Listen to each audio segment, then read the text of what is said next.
Hello friends and welcome to tasty recipes with Dhanashree. आज मी तुम्हाला दाखवणार आहे इन्स्टंट पनीरची भाजी। अतिशय सोपी आणि पटकन होणारी, अगदी इन्स्टंट 15 ते 20 मिनटात होणारी। हे बघू शकता तुम्ही, ते किती मस्त स्पॉन्जी पनीर झालं आहे। हे नक्की तुम्ही ट्राय करा। चला मग साहित्य आणि कृती बघून घेऊया। त्याच्यासाठी काय लागते,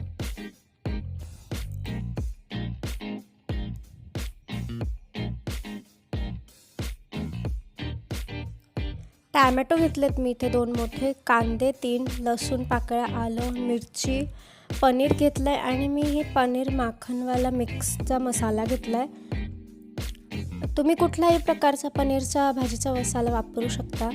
मला लवकर करायची होती, 15 मिनटात करायची होती, म्हणून मी हे करते। मी मिक्सरमध्ये आलं, लसूण, हिरवी मिरची वाटून घेणार आहे। आधी हे तिन्ही बारीक करून घ्या, नाहीतर मग कांदा किंवा टॅमॅटोच्या ग्रेव्हीसोबत ह्यातले पीस जाड राहिले तर ते दाताखाली येतात आणि चांगले लागत नाहीत। त्यामुळे मी हे आधी वाटून घेते। पनीरची कुठलीही किंवा कुठल्याही प्रकारची ग्रेव्ही करताना तुम्ही ही अशा प्रकारचे मसाला करून मग लगेच इन्स्टंट करू शकता। खूप झटपट होते। आता मी हे वाटून घेतल्यानंतर यात कांदा टॅमॅटो थोडेसे छोटे तुकडे करून घेतलेत मीडियम आकाराचे, ज्याच्याने की ते पटकन मिक्सर होतील। मी हे सगळं मिक्सर करून घेतलं आहे कच्चं। ह्यातलं मी काही भाजलेलं नाही आहे। आलं, लसूण, हिरवी मिरची, यू कॅन ॲड कोथिंबीर, माझ्याकडे आत्ता अवेलेबल नव्हती। मी लगेच आता फोडणी करून घेते।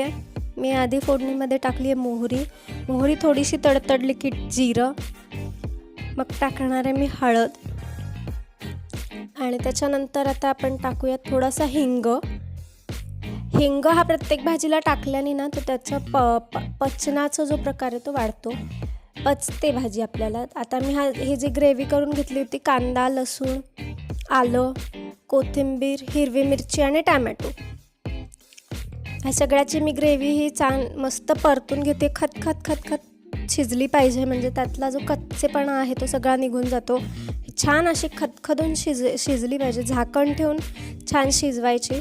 आता मी त्याच्यात हा गोडा मसाला घातला आहे माझ्याकडचा, तिखट घालणार आहे मी, आणि जे मी मगाशी म्हटलं पनीरचा मसाला वापरते, पनीर माखनवाला मिक्स, तो मसाला मी घालणार आहे ह्याच्यात, आणि मीठ घालणार आहे। एवढंच साहित्य मी वापरलं, याच्या व्यतिरिक्त काहीच वापरलं नाही आहे। तर गार्निश करायला तुम्ही साय, कोथिंबीर पण घालू शकता। मीठ घालून घेतलं आहे, चवीनुसार मीठ तिखट ॲडजस्ट करा। ज्यांच्याकडे जास्त तिखट लागतं जास्त तिखट घाला। स्पायसी भाज्या माझ्याकडे जास्ती चालत नाहीत, सो मी थोडं कमीच घातलं आहे।